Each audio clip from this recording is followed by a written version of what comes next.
Okay, good evening everyone बेटा, good evening. Chapter number 13 चल रहा था हमारा, पृष्ठीय क्षेत्रफल और आयतन। पृष्ठीय क्षेत्रफल, आयतन, सरफेस एरिया एंड वॉल्यूम, जिसमें हमने शुरू के 4 सवाल कर लिए थे, 4 क्वेश्चंस कर लिए थे। आज हम करेंगे 5वां, 6ठा, 7वां, 8वां। ठीक है, और आज हमारी ये जो एक्सरसाइज है 13.1 वो पूरी हो जाएगी। ठीक है, चलिए। तो 5वां सवाल क्या बोल रहा है वो आपको बता देती हूँ, मैं एक्सप्लेन कर देती हूँ क्या बोल रहा है। फिफ्थ क्वेश्चन, फिफ्थ क्वेश्चन में इसने बोला हुआ है कि एक घनाभाकार डब्बा है। ठीक है, कैसा डब्बा है? घनाभाकार डब्बा है। ठीक है, जिसका एक जो किनारा है 10 सेंटीमीटर की लंबाई का है।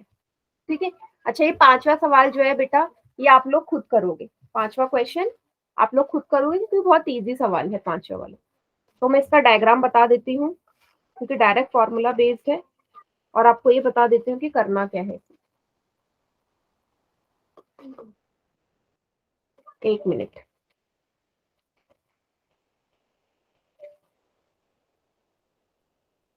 एक मिनट बेटा। चलिए, तो इसने बोला है घनाकार डब्बा है। देखो, घन घन की आकृति सभी को पता है कैसी होती है ना? घनाकार डब्बा इसने बोला हुआ है। तो चलिए बनाते हैं।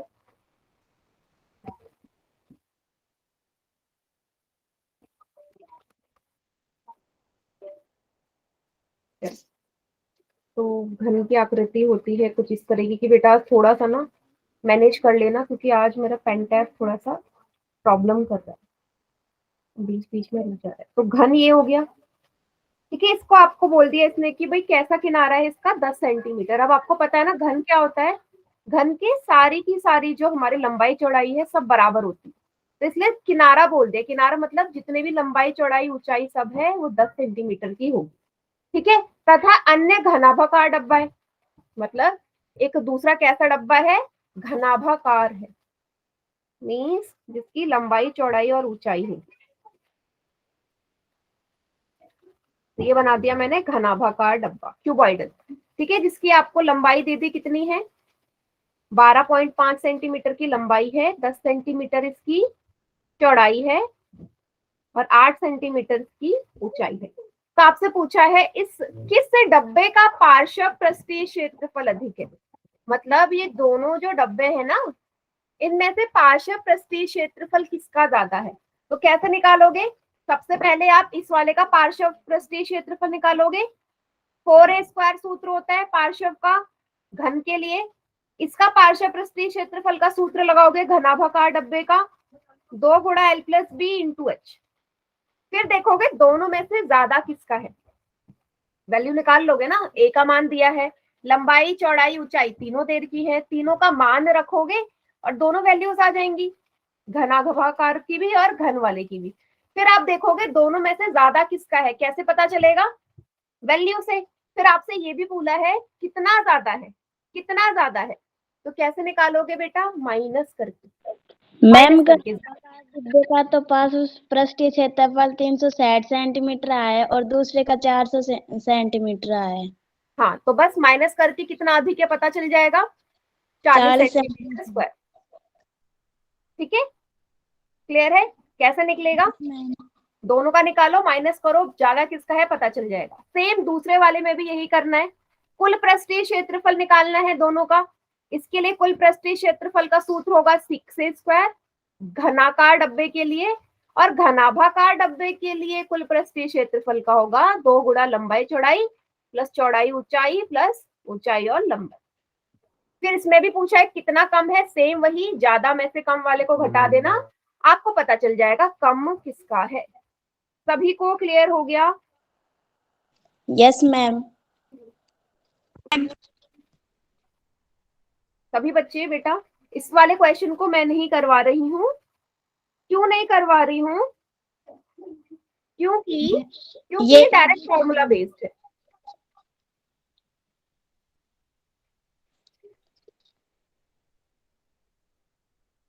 चलिए, छठा सवाल करें।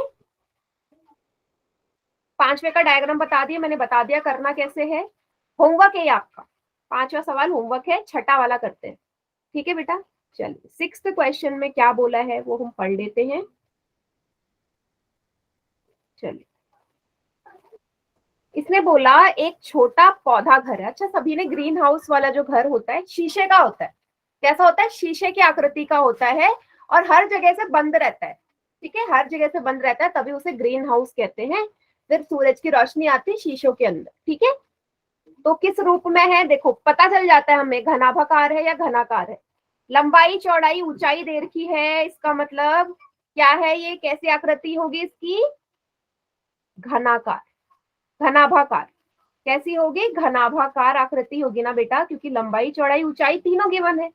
तो बना दिया मैंने, ये मान लीजिए आपका ग्रीन हाउस है, छोटा पौधा घर है जिसकी लंबाई आपको दे रखी है 30 सेंटीमीटर। स्क्रीन शेयर कर दो। दिख नहीं रही क्या बेटा, चलो दोबारा शेयर कर देती हूँ, 1 मिनट। स्क्रीन चली गई। 1 मिनट बेटा, 1 मिनट, दोबारा शेयर करिए, अब आ रही है। Yes ma'am. ठीक है, चलिए, तो ये आपको पता चल गया ना, घनाभाकार आकृति है, लंबाई है 30 सेंटीमीटर, चौड़ाई है 25 सेंटीमीटर, जो दे रखा है सब लिख रही। ठीक है, ऊंचाई है 25 सेंटीमीटर, ऊंचाई भी 25 सेंटीमीटर। ठीक है, आपको बोलना है इसमें प्रयुक्त शीशे की पट्टियों का क्षेत्रफल क्या है। चलिए, शीशों की पट्टियों का क्षेत्रफल निकालना है। अच्छा बेटा, अभी आपको मैंने क्या बताया कि ये जो आकृति है ना, ये ऐसी आकृति है जो हर जगह से बंद है। जो इसके 6 के 6 फलक है ना, सब आपस में चिपके हुए हैं और बंद आकृति है पूरी। तो बताओ क्या निकलेगा, कुल पृष्ठीय क्षेत्रफल निकलेगा या पार्श्व पृष्ठीय क्षेत्रफल। बंद है ये हर जगह, कुल या पार्श्व, बताओ, कुल पृष्ठीय क्षेत्रफल निकालूं या पार्श्व। कुल निकालूंगी ना भाई, जब ये पौधा घर हर जगह से बंद है तो कुल पृष्ठीय क्षेत्रफल ही तो लगेगा। सभी को समझ में आया क्यों लगा, हर चीज समझ में आना जरूरी है। कुल पृष्ठीय क्षेत्रफल निकलेगा, क्या सूत्र होता है, 2 गुणा लंबाई चौड़ाई प्लस चौड़ाई ऊंचाई प्लस ऊंचाई और लंबाई। सभी को क्लियर बेटा, यहाँ तक बता दो, कोई जल्दी नहीं है, आराम आराम से क्वेश्चन करेंगे। सभी को क्लियर बेटा, क्लास ज्वाइन करने में कोई प्रॉब्लम आ रही है क्या, क्योंकि आज काफी कम बच्चे हैं अभी तक। बताओ, क्लास ज्वाइन करने में कुछ प्रॉब्लम आ रही है। No ma'am. नहीं आ रही, ठीक है, चलिए कोई बात नहीं। ओके, अब आप मुझे बताओ, आपको समझ में आ गया कुल पृष्ठीय क्षेत्रफल क्यों लग रहा है। इसलिए लग रहा है क्योंकि ये हर जगह से बंद है, 6 के 6 फलक आपस में जुड़े हुए हैं, बिल्कुल क्लोज्ड शेप बना रहे हैं, बंद। तो यहाँ पे सबकी वैल्यू पुट कर दो। देखो, लंबाई है 30, चौड़ाई है 25, प्लस चौड़ाई है 25 और ऊंचाई भी 25 है, प्लस ऊंचाई है 25 और लंबाई है 30। तो 30 को 25 से गुणा कर दें, चलिए क्या आता है, 5 शून्य शून्य, 5 तिया 15, 3 2 2 गुणा 0 0, 2 तिया 6, ये तो आ जाएगा 750। 25 और 25, 25 का वर्ग 625 याद है हमें, 25 गुणा 30 फिर से 750। चलिए अब का क्या कर दे, तीनों को जोड़ देते, तो पहले जोड़ना पड़ेगा ना, पहले ब्रैकेट सॉल्व होता है बॉड मास का नियम। 625 प्लस 750, 5 5 5 10 2 12, एक हाथ से 7 7 14 15 16 17 18 19 20 21, 2 गुणा 2 1 2 5। अब इसको किससे गुणा कर दो, 2 से, हमारा कुल क्षेत्रफल आ जाएगा। 5 दूनी 10, 2 दूनी 4, 1 5, 2 एकम 2, 2 दूनी 4, 4250 सेंटीमीटर स्क्वायर का क्या है इसका, इस ग्रीन हाउस का क्षेत्रफल है कुल। सभी को समझ में आया, कुल क्षेत्रफल कैसे निकाला मैंने।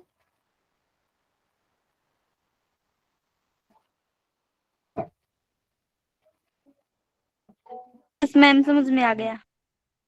ठीक है, चलिए अब देखते हैं इसके दूसरे पार्ट में क्या पूछा है। इसका दूसरा पार्ट भी है, अभी उतार लेना, पहले दूसरा पार्ट समझिए। इसने बोला है सभी 12 किनारों के लिए कितने टेप की आवश्यकता है, सभी 12 किनारों के लिए।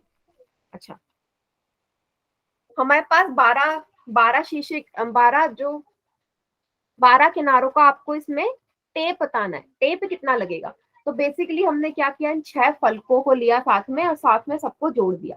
किसकी सहायता से? टेप की सहायता से। सबको किनारों को जोड़ने के लिए टेप इस्तेमाल किया।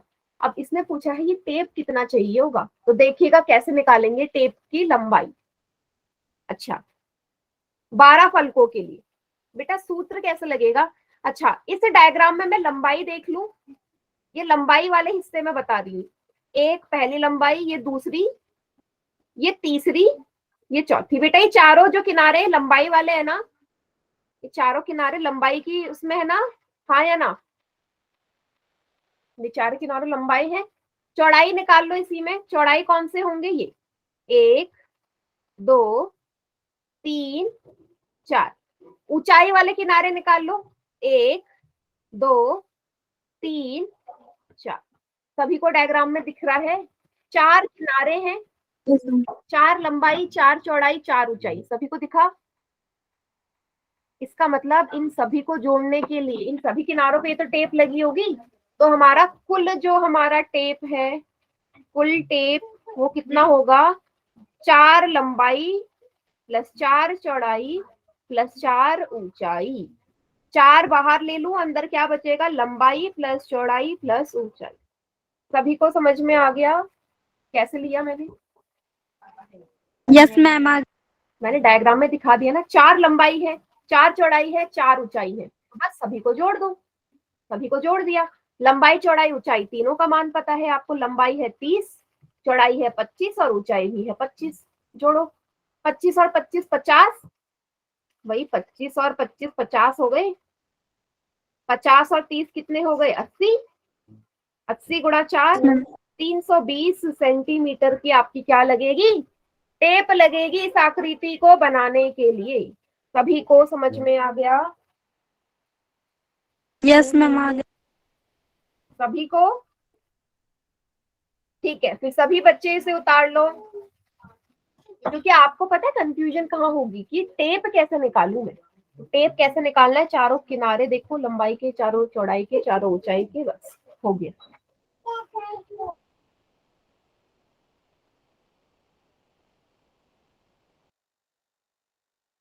Yes ma'am. मैम उतार लिया। चलिए मिटा दो, अगला सवाल करें। Yes ma'am. चलिए, छठा क्वेश्चन कंप्लीट।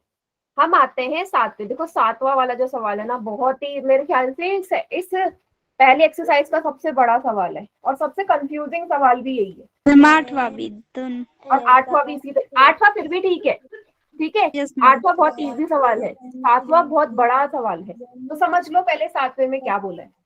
सभी ने मिठाइयाँ खाई है ना, सबके घर में मिठाई आती है, मिठाई का डब्बा सभी ने देखा होगा। देखा है सभी ने मिठाई का डब्बा? अच्छा, मुझे एक चीज बताओ, जो मिठाई के डब्बे होते हैं कौन सी शेप के होते हैं, कौन सी आकृति के होते हैं? घनाकार या घनाभाकार? ज्यादातर कैसे होते हैं? घनाभाकार डब्बे होते हैं। मिठाई के डब्बे ज्यादातर घनाभाकार होते हैं। अच्छा, अब आपने मिठाई के डब्बे में एक और चीज आपने नोटिस करी होगी कि जो डब्बा होता है उसका जो ढक्कन है, पूरा जो डब्बा है वो गत्ते का बना होता है। गत्ते का डब्बा होता है मिठाई का। अब उस मिठाई के डब्बे का जो ढक्कन है बेटा, उसके सारे जो कोने होते हैं, सारे किनारे जो होते हैं बाहर बाहर, उसमें आपने देखा होगा डब्बे से ज्यादा गत्ता लगा रहता है ना। तो इसको पूरा अच्छी तरीके से बंद करने के लिए गत्ता ज्यादा लगता है ना। नहीं तो अगर ऊपर ऊपर उसके ढक्कन लगाऊं तो नीचे तो उसका गत्ता बचेगा ही नहीं, उसमें से मिठाई बाहर आ जाएगी। तो हम कैसे करते हैं? पूरी तरीके से पैक। तो उसमें डब्बे के जो गत्ते होते हैं वो लंबाई चौड़ाई ऊंचाई तीनों साइड से ज्यादा ज्यादा होते हैं। इतना सभी को पता है ना? Yes ma'am. चलिए अभी समझ जाओगे। तो क्या है सवाल में बोला है कि एक स्वीट की दुकान है, उसमें ना गत्ते के डब्बे का उसने ऑर्डर दे दिया कि भाई मुझे मिठाई रखनी है, 2 तरीके के डब्बे चाहिए। एक तो बड़ा डब्बा चाहिए जो इस जिसका लंबाई चौड़ाई ऊंचाई इतनी हो, और छोटा डब्बा चाहिए इतना। ठीक है, सभी प्रकार की अति व्यापकता के लिए कुल पृष्ठीय क्षेत्रफल का 5% के बराबर है। अब यही चीज मुझे समझनी है, ये अति व्यापकता होती क्या है? आपको बताना है प्रत्येक प्रकार के 250 डब्बे हैं। कितने हैं? बड़े वाले डब्बे भी 250 हैं, छोटे वाले डब्बे भी 250 हैं। मुझे बताना है कि कितने लागत आएगी इनको बनाने की, पैसे कितने लगेंगे। टोटल कितने डब्बे हो गए? 500। टोटल डब्बे 500 हो गए। अब 250 बड़े वाले डब्बे, 250 छोटे वाले डब्बे। इतना सभी को क्लियर है? मुझे पैसे बताने हैं कितने लगेंगे। आया समझ? Yes ma'am. ठीक, चलिए अब मैं इसका बना देती हूँ डायग्राम। ठीक है, डायग्राम वैसे बनाने की जरूरत नहीं है। चलो एक मैंने डायग्राम में आपको चलो बना के दिखा देती हूँ। इसमें अतिव्यापिकता का मतलब क्या है? यहाँ पे अतिव्यापिकता वो चीज आपको एक्सप्लेन कर देती हूँ। ये है डब्बा मेरा मिठाई का। बेटा अतिव्यापिकता का मतलब है जो डब्बा बंद करने के लिए साइड से होता है ना, ये चीज एक्स्ट्रा होती है ना डब्बे में, ये वाला हिस्सा, तभी तो उसको पूरी तरीके से बंद करेगा। तो ये है अतिव्यापिकता, ओवरलैपिंग। अब ये जितना गत्ता एक्स्ट्रा है ना वो कुल क्षेत्रफल का क्या है? कुल क्षेत्रफल का 5%। ठीक है, ये भी मुझे जोड़ना पड़ेगा। चलिए अब मैं क्या कर रही हूँ, इसको सॉल्व कर रही हूँ। सबसे पहले बड़ा डब्बा का निकालते हैं। बड़ा डब्बा। ठीक है, अब मुझे बताओ जो डब्बा होता है वो हर जगह से बंद रहता है या खुला रहता है? मिठाई का डब्बा खुला रहता है, बंद रहता है? मैम बंद रहता है वो तो। बंद रहता है ना। इसका मतलब जो क्षेत्रफल निकलेगा, पहले मुझे ये तो पता चले कि कितना गत्ता लग रहा है उसे बनाने के लिए। आपको ये पता है कि कितना गत्ता लग रहा है डब्बे बनाने के लिए? जब आपको क्षेत्रफल पता चलेगा कि कितना गत्ता लग रहा है, तभी तो आप उसका पैसा निकाल पाओगे। कितने पैसे लगेंगे बनाने के लिए? पहले आपको क्या निकालना है? कुल पृष्ठीय क्षेत्रफल। सबसे पहले मैं बड़े डब्बे का कुल पृष्ठीय क्षेत्रफल निकालती हूँ। तो बड़े डब्बे की लंबाई है 25 सेंटीमीटर, चौड़ाई है 20 सेंटीमीटर और ऊंचाई है 5 सेंटीमीटर। बड़ा डब्बा, इसका मैं निकाल रही हूँ कुल पृष्ठीय क्षेत्रफल। कुल पृष्ठीय क्षेत्रफल 2 गुणा LB plus BH plus H। सारी वैल्यूज को क्या कर रही हूँ मैं यहाँ पे पुट कर रही हूँ। अच्छा बेटा मुस्कान, आप क्लास में लेट ज्वाइन हुए हो बेटा, कुछ प्रॉब्लम आ रही है क्या क्लास ज्वाइन करने में? बताओ मुझे, कोई प्रॉब्लम आ रही है? लेट क्लास ज्वाइन करी थी आपने।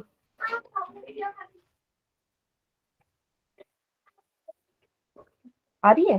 हाँ यही मैं पूछने वाली थी, क्या प्रॉब्लम आ रही है? लिंक नहीं चल रहा था। हाँ तभी, वरना इस टाइम पे 20 से ऊपर बच्चे होते थे क्लास में। मुझे भी ये लग रहा है कि यार थोड़ा सा लिंक काम नहीं कर रहा कुछ बच्चे के। चलिए कोई बात नहीं, आपको मैं बाद में समझा दूंगी, नहीं तो रिकॉर्डिंग तो आपको मिल ही जाएगी। ठीक है, सारी वैल्यूज पुट कर दी। 25 को 20 से गुणा करो। 0 0 2 पंजे 10, 2 दूनी 4 1 5, 500। 20 को 5 से किया 100, 25 को 5 से किया 125। अब क्या कर दो, तीनों को जोड़ दो। 5 और 100 6, 500 और 100 600, 600 और 700 725, 725। अब 725 को किससे गुणा कर दो? 2 से। 5 दूनी 10, 2 दूनी 4 1 5, 7 दूनी 14। कितना आ गया इसका कुल क्षेत्रफल बड़े डब्बे का? कितना आ गया? 1450। ये चीज सभी को समझ में आ गई? गुड इवनिंग बेटा, ये चीज सभी को समझ में आ गई? मैं करवा रही हूँ 7वां सवाल मिठाई के डब्बे वाला। तो मैंने क्या किया है, सबसे पहले बड़े डब्बे का कुल पृष्ठीय क्षेत्रफल निकाल लिया। ठीक है, क्योंकि मुझे निकालना है कि वो डब्बे बनाने के लिए कितने पैसे लगने वाले हैं। तो पैसे तभी पता चलेंगे जब मुझे पता चलेगा डब्बे बनाने के लिए कितना गत्ता लग रहा है, तो उसका क्षेत्रफल निकालती हूँ मैं। यहाँ तक सभी को क्लियर? Yes ma'am. चलिए अब उसने क्या बोला है बेटा, क्वेश्चन में देखो। क्वेश्चन में उसने बोला है बेटा अतिव्यापिकता कुल पृष्ठीय क्षेत्रफल के 5% के बराबर है। मतलब जो आपका ज्यादा गत्ता लग रहा है ना इसको बनाने के लिए, तो जितना कुल पृष्ठीय क्षेत्रफल है उसके 5% के बराबर है। तो कैसे, क्या निकालोगे इसमें? इसमें आपको निकालना है कि अति व्यापकता कितनी है, अति व्यापकता कितनी है, कुल पृष्ठीय क्षेत्रफल का 5%। कैसे निकालोगे 5%? 5/100, शून्य से शून्य कट गया, 5 एकम 5, 5 दूनी 10, 145 को 2 से भाग दो, 2 सत्ते 14, 2 दूनी 4, ये आए। इतना है अति व्यापकता, मतलब इतना गत्ता आपका एक्स्ट्रा लग रहा है। अब ये क्या करोगे, इस गत्ते को कुल पृष्ठीय क्षेत्रफल में जोड़ दोगे, तभी टोटल गत्ता यूज हो जाएगा।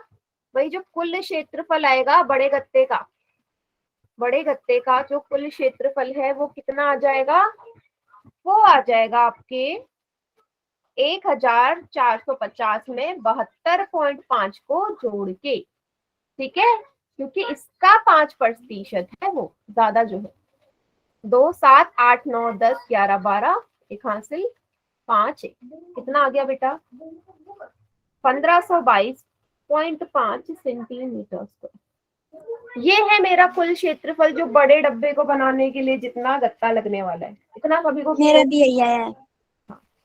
यहाँ तक बताओ, सभी को समझ में आया? Yes ma'am. ठीक है, चलिए वेरी गुड। अच्छा, अब उसने क्या बोला, उसने कितने डब्बे बनाने हैं, ऐसे कितने डब्बे बनाने हैं, 250 डब्बे। 250 बोला ना उसने, तो इसको अब किससे गुणा करना पड़ेगा, 250 से। देखो इसीलिए मैंने कहा था ये सवाल थोड़ा सा बड़ा है। 250 गत्तों का क्षेत्रफल या 250 डब्बों का क्षेत्रफल, क्षेत्रफल कितना आ जाएगा बेटा, 1522.5 को 250 से क्या कर देंगे, गुणा कर देंगे। चलिए बताइए कितना आ रहा है गुणा करके,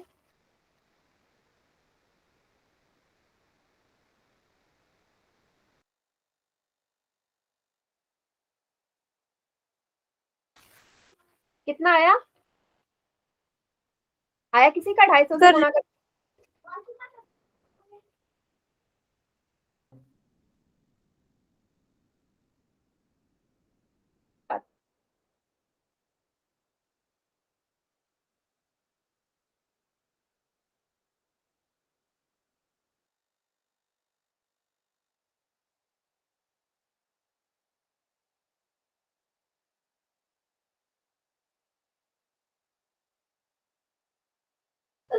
चलो तो मैं इसको डायरेक्ट आपको बता देती हूँ, 250 को 15, बेटा मैं इसलिए नहीं करवा रही क्योंकि बहुत टाइम लग जाएगा, तो एक ही सवाल कर पाएंगे नहीं तो हम आज, तो डायरेक्ट कर लेते हैं। 380625 सेंटीमीटर स्क्वायर, ये आएगा 250 गत्तों के लिए, इतना मुझे गत्ता, 250 डब्बों के लिए इतना गत्ता चाहिए, ठीक है। चलिए उतारने का पूरा टाइम दूंगी, अभी दूसरा डब्बा छोटा डब्बे का निकालते हैं। भाई छोटे डब्बे के लिए भी सेम यही प्रोसीजर इस्तेमाल करना होगा। तो छोटे डब्बे के लिए लंबाई कितनी है, यहाँ पे सवाल में दे रखी है 15 12 5, लंबाई है 15, चौड़ाई है 12 और ऊंचाई इसकी भी 5 सेंटीमीटर। तो इसके लिए भी कुल पृष्ठीय क्षेत्रफल निकालो, कुल पृष्ठीय क्षेत्रफल 2 गुणा लंबाई चौड़ाई प्लस चौड़ाई ऊंचाई प्लस ऊंचाई और लंबाई, सारी वैल्यूज पुट कर दीजिए फॉर्मूले में। 15 गुणा 12 प्लस 12 गुणा प्लस 5 गुणा 15, ठीक है। 15 को जब हम 12 से गुणा करेंगे ये आएगा 180, 12 पंजे 60, 15 पंजे 75, जोड़ दीजिए 180 प्लस 60 प्लस 75, 8 8 9 10 11 12 13 14 15 16 17 18 19 20 21, 2 हासिल 2 और 1 3, 315 को 2 से गुणा कर दो, 5 दूनी 10, 2 3 3 दूनी 6, 360 सेंटीमीटर स्क्वायर, यही आ रहा है बेटा। अगर कैलकुलेशन फास्ट हो रही है तो मुझे बता देना। ये समझ में आया मैंने क्या निकाला, मैं छोटे डब्बे का कुल पृष्ठीय क्षेत्रफल निकाल रही हूँ, क्लियर इतना? Yes ma'am. अब Yes, इसमें भी ma'am. सेम वही करना पड़ेगा, व्यापिकता, अति व्यापिकता निकालनी पड़ेगी, इसका 5%, इसका 5% कितनी होगी? 630 का 5% कितना होगा? 5 एकम 5, 5 दूनी 10, 2 तिया 6, 2 एकम 2, 2 पंजे 10, कितना आ गया? 31.5। तो कुल क्षेत्रफल कितना हो गया बेटा? कुल क्षेत्रफल अब कितना हो जाएगा? 630 प्लस 31.5 कितना आ गया? 630 प्लस 31.5 आ गया 661.5 सेंटीमीटर स्क्वायर। अब आपको 250 डब्बे, देखो छोटे वाले भी 250 डब्बे थे, तो 250 डब्बों का क्षेत्रफल निकालना है। का क्षेत्रफल कितना हो जाएगा? 250 गुणा 661.5। बेटा मुझे बताओ यहाँ तक समझ में आ रहा है मैं क्या कर रही हूँ? Yes ma'am.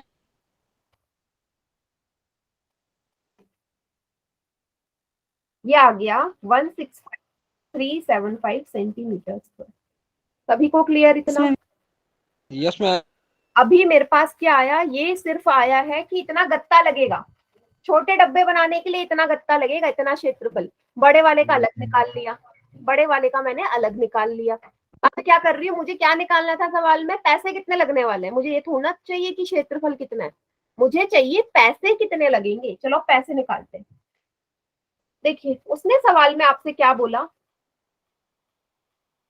देखो उसने सवाल में आपसे ये बोला था, सभी को दिख रही है ना स्क्रीन? पैसे में इस तरफ निकाल दिया। उसने बोला कि भाई 1000 सेंटीमीटर स्क्वायर का जो गत्ता है, 1000 सेंटीमीटर स्क्वायर गत्ते की कीमत है 4 रुपए। कितनी है? 4 रुपए। तो आपके दोनों तरीके के डब्बों के गत्तों की कीमत निकालनी है ना। तो सबसे पहले मैं निकाल रही हूँ बेटा बड़े डब्बे की कीमत। बड़े डब्बे का जो क्षेत्रफल है कितना है? 380625 सेंटीमीटर स्क्वायर के लिए कितना होगा? 4 गुणा, देखो क्रॉस मल्टीप्लाई कर दूं, 4 गुणा 380625 बटे 1000 बटे ये वाला 1000, देखो क्योंकि नीचे आ जाएगा। इसको आप क्या करोगे? 1000 से डायरेक्ट इसको भाग करके बेटा क्या लिख लोगे? 380,625 यही आएगा। 380.625 मैंने क्या कर दिया? 1000 से डायरेक्ट इसको भाग कर दिया। आपको मैंने पहले भी भाग करना सिखाया था ना, तो डायरेक्ट भाग करके कितना आ जाएगा? ये आ जाएगा। क्लियर? अभी मैं बता दूंगी मैंने क्या किया। तो पैसे आ गए आपके कितने रुपए। देखो ये चीज अगर समझ में नहीं आई तो यहाँ पे ये करा मैंने, 380,625 को मैंने 1000 से डिवाइड करा है। अब आपको पता है जब भी हम भाग देते हैं शून्य गिनते हैं, 3 शून्य है तो डेसिमल 3 प्लेस पीछे की तरफ हो जाएगा। तो गिनो 1 2 3 यहाँ लगेगा, वही मैंने लिखा है यहाँ। ठीक है, डायरेक्ट मैंने 1000 से इसको भाग दे दिया। तो ये तो पैसे आ गए पहले टाइप के डब्बे के। अब इसी तरीके से दूसरे टाइप के छोटे डब्बे के भी पैसे निकालो, उसका भी यही कीमत है 4 रुपए। 1000 सेंटीमीटर स्क्वायर 4 रुपए का है, तो 165,375 सेंटीमीटर स्क्वायर कितने का होगा? 4 गुणा 165,375 को फिर से 1000 से भाग कर दो। सेम इसको डायरेक्ट 1000 से भाग करोगे बेटा, ये आएगा 165.375 डायरेक्ट आ जाएगा। अब मैं क्या कर रही हूँ? 165.375 को 4 से गुणा कर ली, कितना आ गया? 661.5 रुपए। यहां तक सभी को क्लियर? मुझे इतना बता दो, ज्यादा फास्ट हो रहा है, ज्यादा कैलकुलेशन हार्ड हो रही है तो बता दीजिए।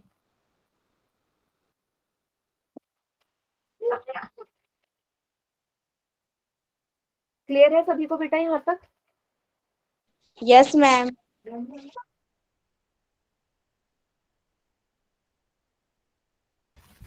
चलिए अब क्या करना है? अभी भी फाइनल आंसर नहीं आया। अब दोनों के कॉस्टों को जोड़ दो। कुल पूछा है ना, कुल व्यय। कुल व्यय कितना है? 15,022.5, अच्छा 1522.5 661.5। ठीक है, जोड़ देते हैं। चलो इसको तो यहीं जोड़ देती हूँ। 1522.5, 661.5, 10 1 2 3 4 6 7 8 6 5 11, 2184 रुपए आएंगे टोटल। टोटल कितना खर्चा लगेगा ऐसे 500 डब्बे बनाने के लिए? 2184 रुपए। सभी को समझ में आ गया? ये था फाइनल क्वेश्चन। आपको बताना था कि 500 डब्बे अगर मुझे बनाने हैं तो मेरे पैसे कितने खर्च होंगे? कितने होंगे? 2184 रुपए।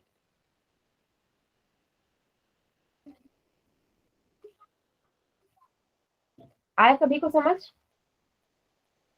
सर कहीं पे भी कोई भी बच्चा, देखो बेटा जबरदस्ती मत बोलना हाँ हाँ आ गया है, क्योंकि मैं अपने लिए नहीं करवा रही हूँ, आपकी एग्जाम की तैयारी के लिए करवा रही हूँ। तो अगर आपको ही समझ में नहीं आया तो फायदा क्या होगा? कहीं पे भी कुछ भी डाउट है तो पूछ लो। अभी नहीं पूछना, क्लास के एंड में पूछ लेना अगर ऐसा करना है तो, क्लास के लास्ट में। ठीक है, नहीं तो रिकॉर्डिंग भी आपको मिल जाएगी कल। फिलहाल इस सवाल को उतार लीजिए। उतार ले, साथ साथ उतार लेते हैं। ये सवाल सबसे बड़ा था, अब छोटे छोटे सवाल है, आप टेंशन मत लो। ये पूरे एक्सेल का सबसे बड़ा सवाल था और सबसे ज्यादा कैलकुलेशन इसी में ही थी। यस मैम, बहुत बड़ा था, इसे मार दो पेंसिल। मिटा दो इसे, अगला सवाल करें। ओ,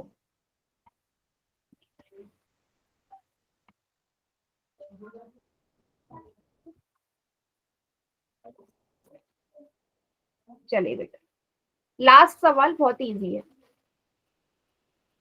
8वां सवाल। चलिए, इसने क्या बोला कि जो प्रवीण अपनी गाड़ी खड़ी करने के लिए संदूक के प्रकार के ढांचे जैसा एक अस्थाई स्थान तिरपाल, अच्छा उसने बोल दिया कि उसको ना अपनी गाड़ी खड़ी करनी है। मान लीजिए उसकी गाड़ी है, तो उसने बोला कि उसको अपनी गाड़ी खड़ी करनी है। कैसे? एक संदूक के आकार जैसा तिरपाल उसके ऊपर डाल के, तिरपाल का इस्तेमाल करके वो इस गाड़ी को ढकना चाहती है। ठीक है, चारों ओर ऊपर से, देखो नीचे से नहीं है, नीचे से नहीं कर सकते, नीचे से नहीं ढकना उसने, चारों तरफ से और छत से ढकना है। तो टोटल कितने फलक हो जाएंगे यहीं से मुझे बता दो, कितने फलक होंगे? उसको चारों तरफ से ढकना है गाड़ी को और छत से ढकना है, नीचे से नहीं ढकना, नीचे तिरपाल नहीं आएगा।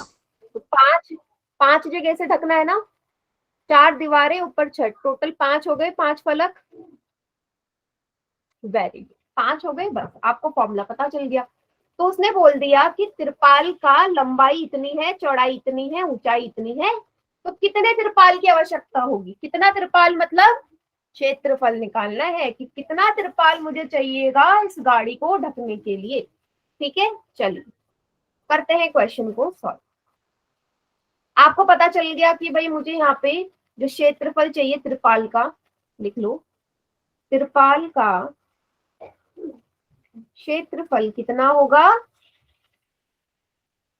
ये होगा पार्श्व पृष्ठीय क्षेत्रफल। देखो पार्श्व की ले रही क्योंकि पार्श्व का मतलब होता है चारों तरफ का, प्लस छत का क्षेत्र, क्योंकि ऊपर से भी तो बंद है। टोटल 5 हो जाएंगे। पार्श्व पृष्ठीय क्षेत्रफल का सूत्र 2 गुणा लंबाई प्लस चौड़ाई गुणा ऊंचाई। छत का होता है लंबाई गुणा चौड़ाई, है ना? ये होगा छत का क्योंकि आयत के आकार का है। फॉर्मूला सभी को समझ में आया?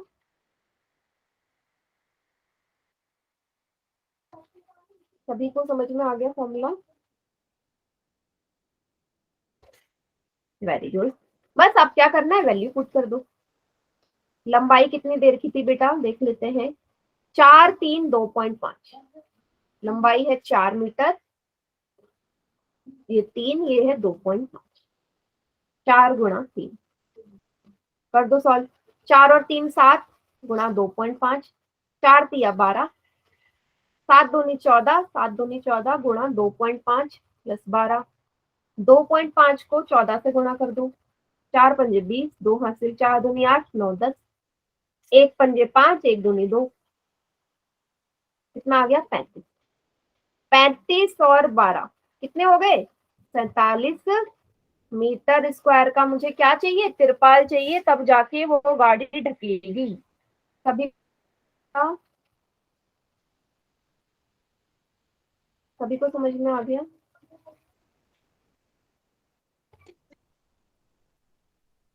Good evening ma'am. Good evening. क्या हुआ बेटा, क्लास ज्वाइन करने में प्रॉब्लम आ रही थी? मैम याद नहीं रहा आज। बेटा एक्सरसाइज पूरी हो गई हमारी तो। कोई नहीं, मैं 13.1 देख लूंगी। आप रिकॉर्डिंग देख लेना, अब मैं 13.2 स्टार्ट कराने वाली हूँ। चलो इसको समझ लेना, उतार लीजिए सभी बच्चे इसको। आखिरी सवाल था 13.1 का, 13.2 के हम समझते हैं।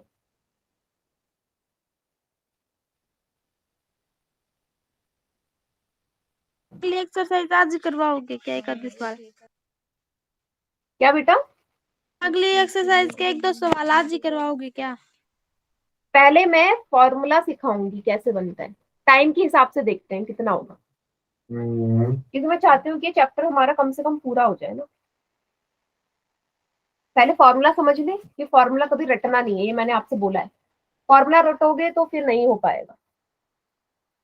अब अगली एक्सरसाइज जो है बेटा, वो है आपकी बेलन की, सिलेंडर की, सिलेंडर की आकृति।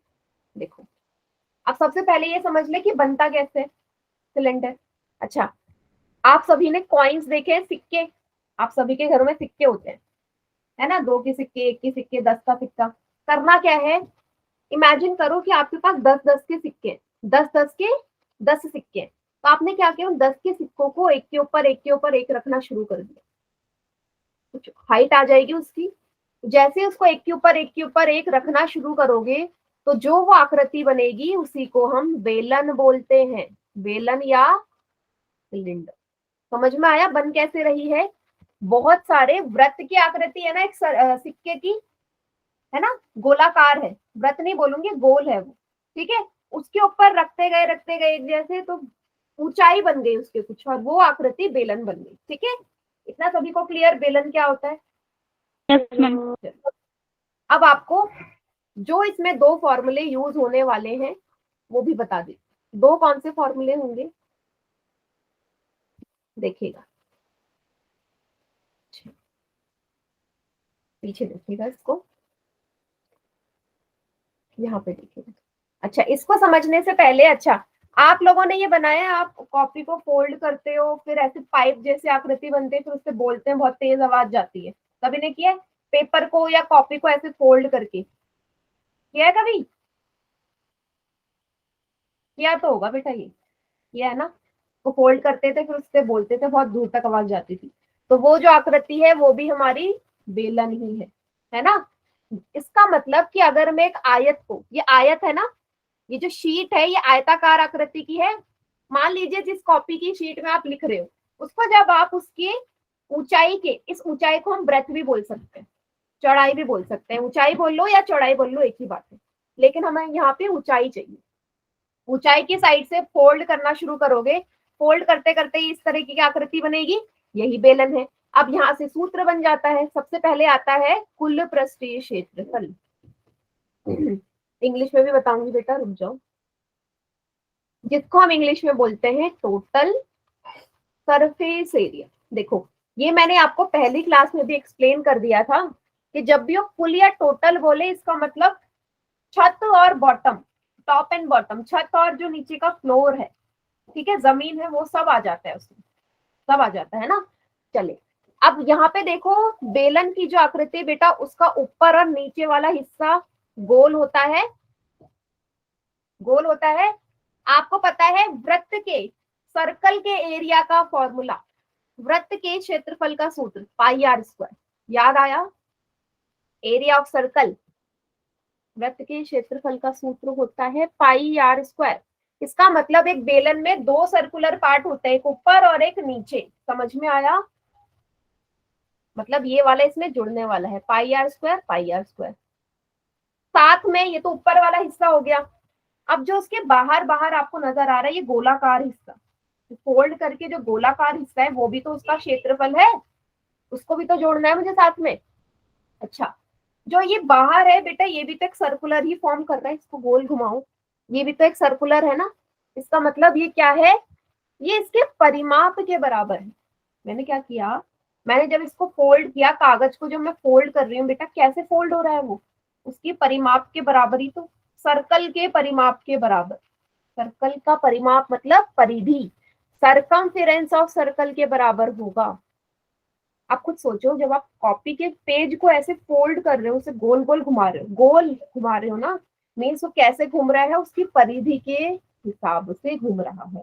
आपको परिधि का सूत्र पता है, सरकमफेरेंस ऑफ सर्कल का फॉर्मूला 2πr, याद आया परिधि का सूत्र,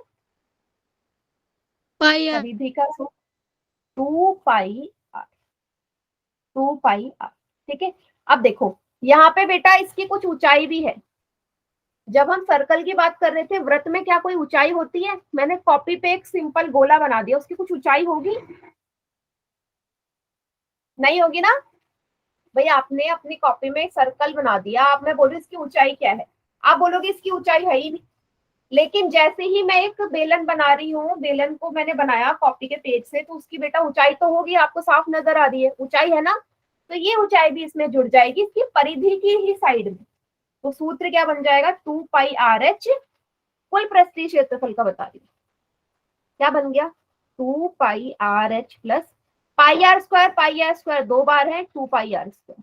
अब क्या करना है, दोनों को 2πr दोनों में कॉमन है, 2πr अंदर क्या बच गया h प्लस r, ये सूत्र होता है कुल पृष्ठीय क्षेत्रफल का। सभी को समझ में आया, टोटल सरफेस एरिया कैसे आया, मैंने क्या किया, ऊपर वाले दोनों सर्कल के एरिया में सरकमफेरेंस ऑफ सर्कल को जोड़ दिया, तभी मेरा टोटल आ जाएगा, क्योंकि टोटल में आपका टॉप एंड बॉटम दोनों इंक्लूडेड होता है। यहां तक सभी को समझ में आया, क्लियर।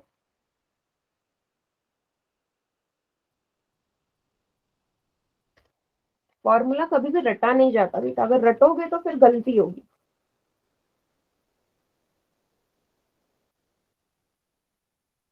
ठीक है, चलिए अब हम बात कर लेते हैं सेकंड फॉर्मूले की, जिसे हम बोलते हैं पार्श्व पृष्ठीय क्षेत्रफल। पार्श्व पृष्ठीय क्षेत्रफल, इंग्लिश में हम इसे बोलते हैं कर्व्ड सरफेस एरिया या लेटरल सरफेस एरिया, है ना। अब मुझे एक चीज बताएंगे, कर्व्ड सरफेस एरिया या पार्श्व में आप सभी को पता है टॉप एंड बॉटम, बेटा पोल में सवाल नहीं होंगे, मैं आपकी पेपरों की तैयारी करा रही हूँ, ठीक है। अब आप बताओ, कर्व्ड सरफेस एरिया पार्श्व में टॉप एंड बॉटम इंक्लूडेड होते हैं, टॉप एंड बॉटम लग देते हैं हम, याद करो, हम छत और नीचे का फ्लोर कभी नहीं लेते थे।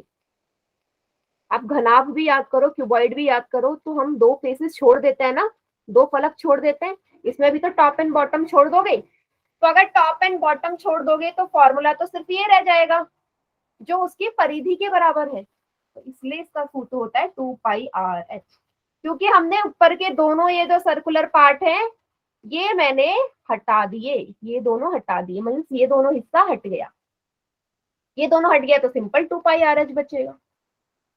सभी को समझ में आ गया दोनों सूत्र बने कैसे।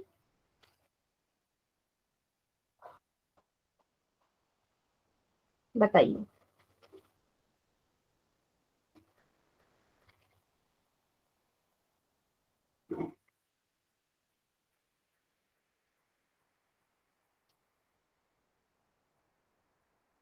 बताइए बेटा, ज्यादा हो गया क्या, अब लेवल तो आपकी बुक का यही है ना, असली सवाल तो यही है आपकी, इसलिए मैंने बोला फॉर्मूलों को समझ लो, उसके बाद क्वेश्चन बहुत इजीली हो जाएंगे।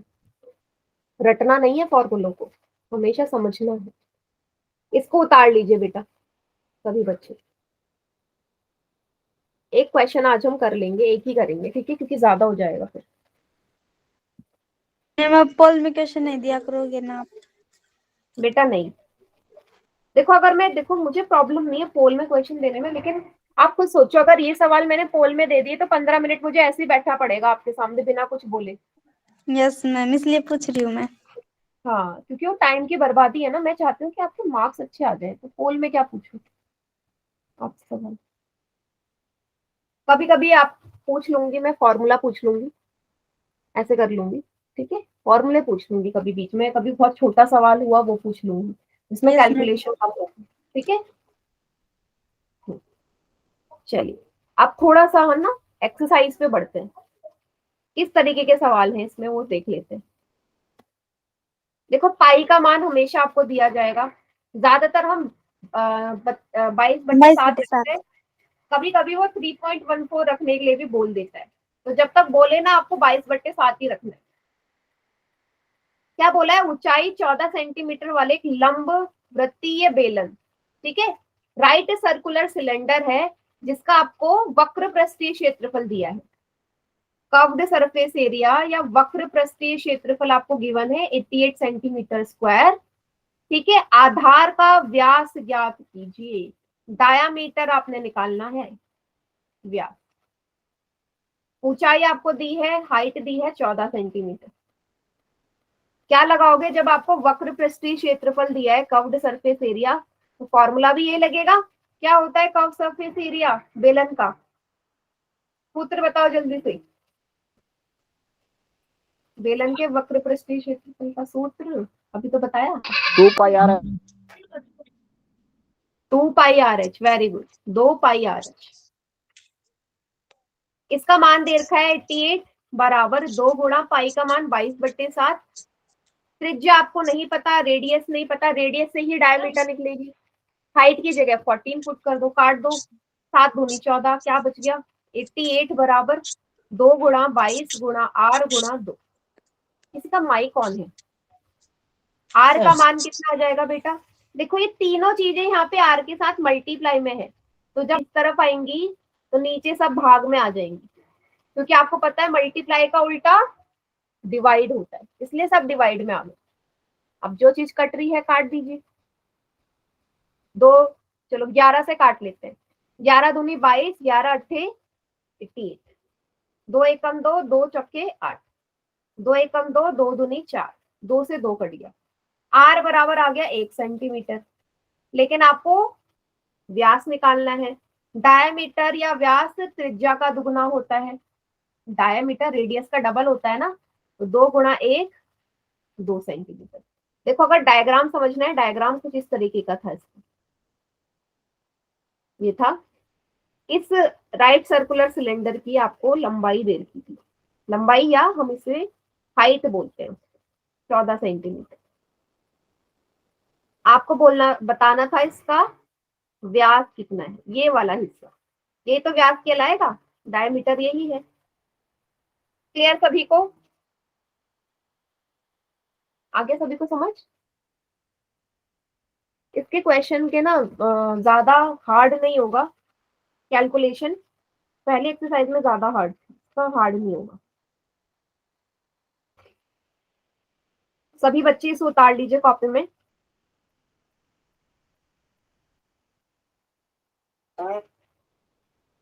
सभी बच्चे उतार लो।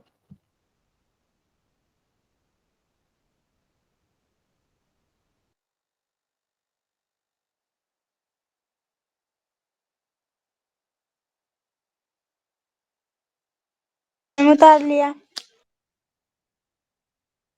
हो चलिए, गया मैम। गुड, आज की क्लास यहीं तक रखते हैं, नहीं तो काफी ज्यादा सवाल हो जाएंगे। इतना काफी आज के लिए, 4 और ये 5 से सवाल आज हमने कर लिए हैं। ठीक है बेटा, होमवर्क क्या है, वो 5वां जो सवाल था ना पहले एक्सरसाइज का, जो मैंने आपको समझाया था कि कैसे करना है, वो आप खुद करिए, ठीक है। मैम भेजोगे आप? नहीं, 5वां सवाल आपकी बुक में है,